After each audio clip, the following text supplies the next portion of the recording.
ছোট্ট সোনামণিরা, এখন আমরা শিখব ব্যঞ্জন বর্ণ।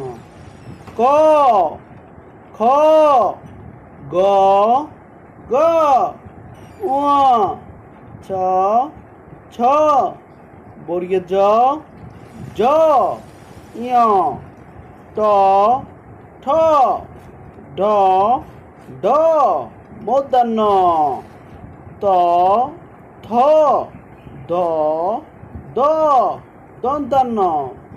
আমরা আবার বলছি, ক, খ, গ, ঘ, ঙ, ছ, ছ, বর্গের জ, জ, ঞ, ট, ঠ, ঢ, ঢ, মূর্ধন্য, ত, থ, দ, দ, দন্তান্ন।